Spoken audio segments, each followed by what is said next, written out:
Hello, আসসালামু আলাইকুম রবি, সবাই কেমন আছেন? আজকে আমি আপনাদের সাথে একটা রান্না শেয়ার করব, ডিম বোনা। সবার পরিচিত একটা রেসিপি। রেসিপিটা হচ্ছে আমার নিজের মতো করে রান্না করেছি। প্রথমে ডিমগুলো হলুদ, লবণ দিয়ে বেছে নেব। তেলে একটু লাল লাল করে বাছবো, তারপর ফুটিয়ে নেবো। এগুলো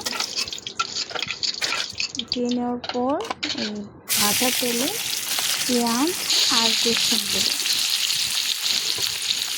পেঁয়াজ আর রসুনটা খুব সুন্দর করে তেলে লাড়াচাড়া দিয়ে একটু ভেজে নেব।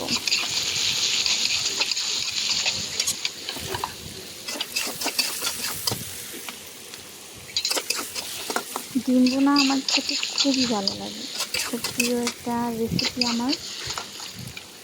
ডিম বোনা খেতে খুব ভালোবাসি, এটা মজা করে রান্না করার চেষ্টা করব, সেটাই আপনাদের সাথে শেয়ার করতেছি।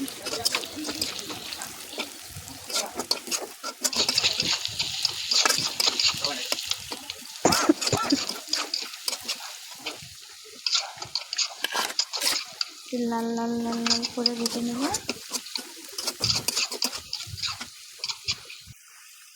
এবার হলুদ গুঁড়ো,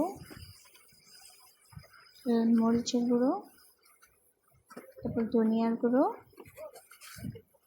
তারপর সামান্য পরিমাণ লবণ দিয়ে দেব।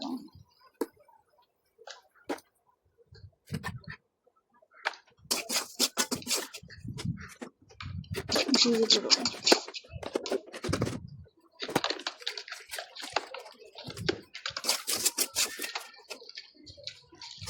তেলে একটু মশলাটা ভেজে নেব। তারপর একটু দেবো তেজপাতা, তারপর এলাচ, দারচিনি, এগুলো দিয়ে একটু ভেজে নেব।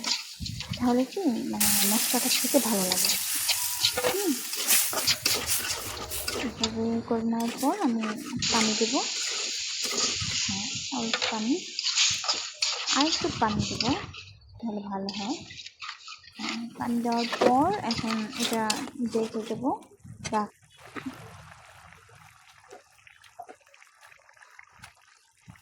তখন আমি ডিমগুলো দেব। ডিমগুলো দিয়ে দিলাম, পানি বগলাইতেছে। দেওয়ার পর আবার ডেকে দেবো। 5 মিনিট পর আবার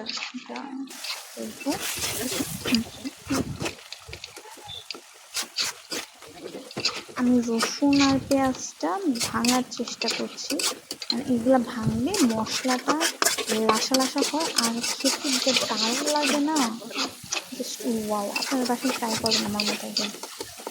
পরে কিন্তু ঝোল ঝোল খেতে ভালোবাসেন, তারা একটু কম থেকে খেতে পারেন। মনে করেন যে এখন যে বোনাটা হয়েছে, যারা ঝোল খেতে পছন্দ করে এরকমভাবে খেতে পারেন। এমন অবস্থায় নামিয়ে নিতে পারেন, নামিয়ে তারপর খেতে পারেন। আর আমার মতো যারা ভাজা ভাজা লালচে লালচে তরকারি খেতে পছন্দ করেন, তারা আমার মতো আরও একটু বাছা বাছা করতে পারেন, যতক্ষণ না মশলাটা লাল হচ্ছে, একটু মানে কষা কষা ভাব আসছে, আটার মতো কষা কষা, ততক্ষণ পেঁয়াজগুলো এটাতে ডিমগুলো এক সাইড করে তারপর পেঁয়াজটা আর রসুনটা ভাঙতে থাকে আর লাগা দিতে থাকে। তারপর শেষে যে রেজাল্ট আসবে না, একদম যে জল আসার মতন। আমি তো অপেক্ষা করছি কখন রান্নাটা শেষ হবে, কখন থাকবে। আর আমি এমন রাঁধুনি যে লড়াই মনে হয় ভেঙে ফেলে যায়, লাড়া দিতেছি, লড়াই দিকে যেতেছে, ওইদিকে লাড়া দিই, লড়া ওইদিকে যেতেছে, এরকম অবস্থা রাঁধুনি রে বাবা। এই যে প্রায় হয়ে আসছে, আমার মশলা একদম শুকনা শুকনা আমার লাগবে। আর আমার